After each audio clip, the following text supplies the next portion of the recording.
ভালদৰে আচাৰ ব্যৱহাৰ কথা বতৰা ক'ব পাৰোঁ কিন্তু মানে কেমেৰা এটাৰ সন্মুখত যে ইমানখিনি কথা ক'ব পৰাটো বহুত সাহস লাগিব সেইকাৰণে সকলো মানুহে এইটো কাম কৰিব নোৱাৰে ইদিনাও কৈ দিব পাৰিবা নোৱাৰোঁ ইদিনাও কৈ নোৱাৰোঁ মই একেবাৰে চিম্পুল দেই মোৰ কোনো মানে বেলেগ এটা অস্তিত্ব মোৰ লুকাই থকা নাই যিটো সঁচা যিটো একেবাৰে সত্য সেইটো মই আপোনালোকৰ আৰম্ভৰ পৰা যিটো একেবাৰে মোৰ সত্য একেবাৰে য'ত মোৰ জীৱনৰ য'ৰ পৰা অস্তিত্ব আছে মই তাৰ পৰা সদায় দেখাব চেষ্টা কৰোঁ তাৰপাছত মানে তেনেকৈ কৰোঁতে আজি পাৰিবা মই কাম কৰি থাকোঁ আজি পাৰিবা কৰোঁতে মানুহজনে কেমেৰা আগত আনি দিয়ে মইতো ডিচিটিত একো নাজানো এবছৰমান মোৰ তেনেকুৱা অভিজ্ঞতা একো নাই মই এনেই অকণমান কিবা কিবি কৰি দিওঁ দেখাই দিওঁ মই কাম কৰি থাকোঁ মানুহজনে আৰু কেমেৰাটো ধৰি দিয়ে মুখে বস্তু দি দিওঁ ইমানখিনিয়ে তাৰ বাহিৰে মোক ইমান চেষ্টা কৰিছে মানুহজনে কাৰণ মোৰ মোবাইলৰ প্ৰতি তেনেকুৱা আকৰ্ষিত ভাৱটো নাছিলে আৰু এটা কথা দেব কমেণ্টত মই পঢ়োঁ তোমাৰ ভিডিঅ'বিলাকত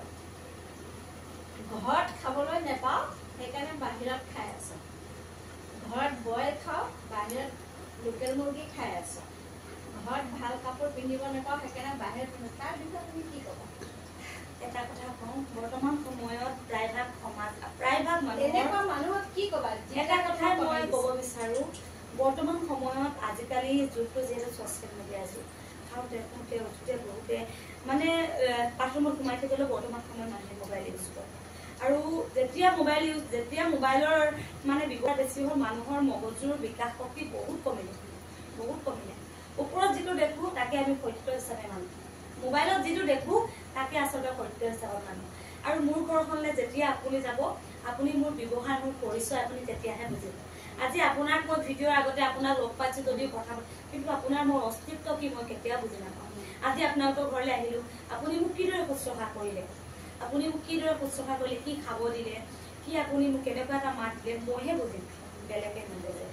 আৰু এটা কথা কওঁ বহুতে ক'ব পাৰে এতিয়া চাওক যিদৰে মই আজি আপোনালোকৰ ঘৰলৈ আহিলোঁ আপুনি মোক কিমান ধুনীয়াকৈ শুশ্ৰূষা কৰিছে ইটো মিঠাই আনিছে সিটো মিঠাই আনিছে জুচ আনিছে যদি আপুনি আমাৰ ঘৰলৈ যায় মোৰ ঘৰত যি আছে মই আপোনাক তাকে শুশ্ৰূষা হয়তো কিবা এটা ভাল বস্তু আনি খুৱাব নোৱাৰিব পাৰোঁ যি আছে তাকে আপোনাক যেতিয়া মই খাবলৈ কিবা এটা দিম আপোনাক মোৰ মাত খোৱাৰ লগতে আপোনাক খাব দিম আপুনিতো আমাৰ ঘৰত খাবলৈ নাযায় আপুনি যাবতে দেৱহঁতৰ ঘৰলৈ যাম দেৱইনো কেনেকৈ আছে দেৱইনো কি কৰি থাকে আপুনি চাবলৈ যাব অকল আপুনি চাবলৈ যাব মোৰতো কিবা এটা মন যায় যে বাইদেউগৰাকী আহিছে মইনো খাম আৰু যেতিয়া আমি ঘৰত যাওঁ যেতিয়া আমি থাকোঁ এইটো সত্য কথা মই মাছ মাংস প্ৰায়ে কম খাওঁ বহুতে ভাবিব পাৰে ক'ৰবাত এতিয়া চাওঁ মই নগাঁৱলৈ আহিছোঁ মোক ভাল পোৱা মানুহ বহুত মোৰ এতিয়া বৰ্তমান 2,56,000 ফলোৱাৰ্ছ আছে তাৰে ভিতৰত খুব বেছি 500 মানুহে বেয়া কমেণ্ট কৰে লক্ষ্য কৰে 2,55,000 মোৰ ফলোৱাৰ্ছ আছে তাৰে 500 মানুহে মোক যদি বেয়াকৈ কমেণ্ট কৰে 2,50,000 মানুহে মোক হেঁপাহ পলাই ভাল পায় মনে প্ৰাণে ভাল পায় যি 500 মানুহ আছে তেওঁলোকৰ মনোভাৱ তেওঁলোকৰ চিন্তাধাৰা সম্পূৰ্ণ নেগেটিভ যেতিয়া নিজৰ মনোভাৱ ভাল নহয় তেতিয়াহে মানুহে আনক বেয়াকৈ ক'ব পাৰে এতিয়া চাবচোন মই বহু মানুহ এনেকুৱা লক্ষ্য কৰিছোঁ ক'ৰবাত কোনোবাই যদি পেচাব কৰি থাকে বহুতে থু পেলাই থৈ যায় ক'ত যে পেচাব কৰিছে সেই মানুহজনে কিমান কষ্ট কৰি পেচাবখিনি পেটত ভৰাই আছে তেওঁহে অনুমান কৰিব পাৰে সেই হেতুকে কালিও লাজ কাম নকৰি মই নিজে ঢাকি আছোঁ বুলি কয় মানুহজনে মুখলৈ নাচাই পিছফালে পেচাব কৰি থাকে কিন্তু মানুহজনৰ সন্মুখত পেচাব নকৰে এনেকৈতো এতিয়া আপুনি এজন পুৰুষত সেইফালে পেচাব কৰিলে আপুনিতো মোৰ সন্মুখত পেচাব কৰা নাই নহয় মানুহজনে আঁৰত কাৰণ পিছফালটো আমাৰ যে মোক কোনো দেখা নাই মই সেইফালে পেচাব কৰি আছোঁ বুলি ভাবে কিন্তু মই গাড়ীৰ পৰা থু পেলাই থৈ যাওঁ নে নাযাওঁ বহুত মানুহ এনেকুৱা লক্ষ্য কৰোঁ ক'তে পেচাব কৰিছে কৰে নে নকৰে আৰু এতিয়া আহিছোঁ আলহী ঘৰলৈ কাৰণ যিসকলৰ ঘৰত গৈছোঁ মনে প্ৰাণে পুৱাই গধূলি মোক এনি টাইম তেওঁলোকে মনে প্ৰাণে ভাল পায় আৰু দেৱই যে আহিছে কি খাব দেৱই কি খাই ভাল পাব মই যাৰ ঘৰলৈ গৈছোঁ মাথো আপোনালোকক দেখাইছোঁহে অন কেমেৰা যে মোৰ কাৰণে কি বনাইছে আৰু কি মোৰ কাৰণে থৈছে কিন্তু মই তাৰ পৰা কিমানখিনি খাইছোঁ মই জানো তেওঁলোকে জানো আৰু যদি আপোনালোকে আমাৰ ঘৰলৈ যায় আপোনালোকক আমি যিমানখিনি পাৰোঁ শুশ্ৰূষা কৰিবৰ কাৰণে কিমানখিনিয়ে শুশ্ৰূষা কৰিম আৰু তেওঁলোকৰ ঘৰলৈ আমাক নিমন্ত্ৰণ কৰিছে তেওঁলোকে যিমানখিনি তেওঁলোকে পাৰিছে সিমানখিনি তেওঁলোকে শুশ্ৰূষা কৰিব আৰু ঘৰত যেতিয়া থাকোঁ চাওক আমি থাকোঁ একেবাৰে গাঁৱলীয়া পৰিৱেশ সম্পূৰ্ণ গাঁৱলীয়া আমাৰ তাত কোনো মানে আপোনাৰ ধুত ভেজ ফেশ্বন ষ্টাইল আৰু নাই আৰু আপুনি ফটা ব্লাউজ এটা পিন্ধি থাকিলেও কিয়নো তাত ফটা ব্লাউজ এটা পিন্ধিছে চি বুলি নহয় তয়ো ফটা কাপোৰ পিন্ধে কাৰণ চাফা হ'ব লাগে এতিয়া আমি পথাৰত গ'লেতো একদম মানে ধুনীয়া কাপোৰযোৰ পিন্ধাব নোৱাৰোঁ একেবাৰে বেয়া কাপোৰকেইটা পিন্ধিলে কাৰণ বোকা লাগে মাটি লাগে লেতেৰা লাগে আহি সেই কাপোৰকেইটা বাহিৰত থওঁ কিবা এটা বেলেগ কাপোৰ থাকি ভিতৰলৈ আৰু এতিয়া আছোহি এতিয়া বৰ্তমান ইয়াত মইতো সেই ফটা কাপোৰকেইটা পিন্ধি থাকিব নোৱাৰোঁ আচ্ছা দেৱ আৰু এটা কথা ক'লো কমেণ্টত পঢ়িছোঁ তোমাৰ যিটো তুমি ফাৰ্ষ্ট বনোৱা কমেণ্টত কৈছোঁ এই মদো খায় মদ খাওঁ এইটো ৰিয়েল মানে তোমাৰ কমেণ্টত মই পঢ়িছোঁ খাওঁ মই অপেন এটা আছোঁ কোৱা তাৰমানে কি সেইটো তাৰমানে সঁচা সঁচা সঁচা খাওঁ ঠিকে আছে আমাৰ অসমীয়া মানুহে খাবই লাগে কি খাব সেইটো আমাৰ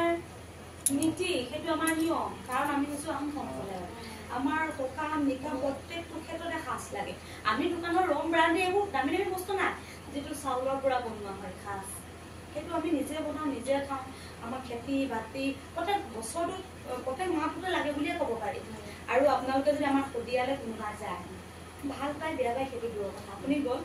বহিব দিলোঁ কোন প্ৰথমতে আপোনাক চাহ মিঠাই খাব দিলোঁ তামোলৰ পাণখন বতাহখন আনি দিলোঁ যে তামোল পাণখন খাব তামোল পাণখন কাটি দিয়ে আপুনি ভিতৰলৈ আপোনালোকক কিবা এটা আনিব যাওঁতে চাহখিনি পাতি থৈ আহিব তাৰপিছত আপোনালোকক চাহ খাব দিব আচ্ছা দেৱ তোমাৰ ইয়াৰ ছ'চিয়েল মিডিয়াত তোমাৰ ভিডিঅ'বিলাক যে ইমানেই ভাইৰেল হৈছে আৰু চবেই জানে দেৱলতা কি আৰু আমিও জানো কিয়নো আৰু মই তোমাক ফ'ল' কৰোঁ তোমাক মই চাওঁ কিয়নো তোমাৰ ভিডিঅ'বিলাক সম্পূৰ্ণ নেচাৰেল ভিডিঅ' তোমাৰ তাত কোনো এডিটিং নাই দেখুৱাবলৈ নোযোৱা তোমাৰ লাইফ ষ্টাইল যেনেকুৱা তুমি ঠিক তেনেকুৱাই ভিডিঅ' বনোৱা সেই ইমানখিনি ভিডিঅ'ৰ পিছত ইমান ভাইৰেলৰ পিছত তাত ছাপৰ্টাৰ কোন আছে মই নাজানো মই আগতেও কৈছোঁ মই য'তে যাওঁ মোক বহুতে এই প্ৰশ্নটো কৰে আপুনি কৰা প্ৰশ্নটো মোক বহুতে কৰে যে তোমাৰ কিদৰে মন গ'ল মই যদি আজি বৰ্তমান যদি আপোনাক কওঁ মই যদি আৰু আজিৰ পৰা 5 বছৰ আগতে যদি ছ'চিয়েল জগতখনত জড়িত হোৱা হ'লে অসমৰ ৰাইজে মানে অবাক খালে হয় যিটো মোৰ জীৱনৰ যিটো মানে জাৰ্ণি মোৰ সন্তানটি জন্ম হোৱাৰ আগমুহূৰ্তৰ পৰা যদি কাৰোবাক দেখাবলৈ যাওঁ হয়তো কিছুমান লোকে হতবম্ব হৈ ক'লে মোৰ জীৱনৰ জাৰ্ণি কথা কিন্তু এতিয়া আমি যেতিয়া জানিছোঁ যে ছ'চিয়েল মিডিয়াৰ জগতখনত বোলে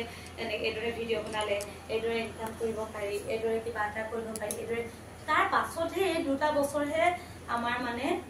লাহে লাহে যেতিয়া আমাৰ কামবোৰ অকণমান সন্তানটি ডাঙৰ হৈ আহিলে আমি এতিয়া অকণমান টনকিয়াল হ'ব পাৰিলোঁ কাৰণ মানুহজনে আমাক এৰি থৈ বহিৰাত কাম কৰিব পৰা হ'ল সন্তানটি ডাঙৰ হোৱাৰ পাছত মই খেতি কৰোঁ এতিয়াৰ পৰাহে আমাৰ মানে জীৱনটো অকণমান মানে গতি লাগিছে আৰু দেৱ আৰু এটা কথা ক'লোঁ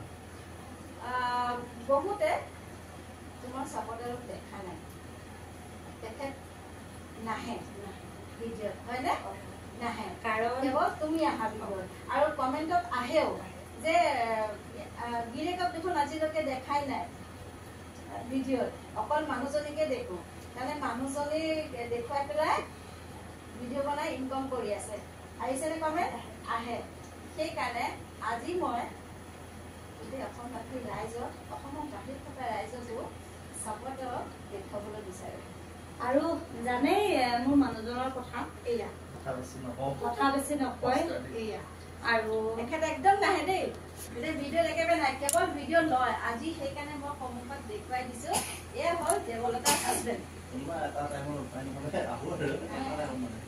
কাৰণ প্ৰত্যেক মানুহৰে মনোভাৱবোৰ বেলেগ বেলেগ যিদৰে মই কথা কৈ ভাল পাওঁ মই সঁচাকৈ কথা কৈ ভাল পাওঁ মই বহুত ভাল পাওঁ মানুহৰ আগত মই কথা কৈ তামাম ভাল পাওঁ দিনে ৰাতিয়ে কথা পাতিলেও মোৰ মানুহৰ লগত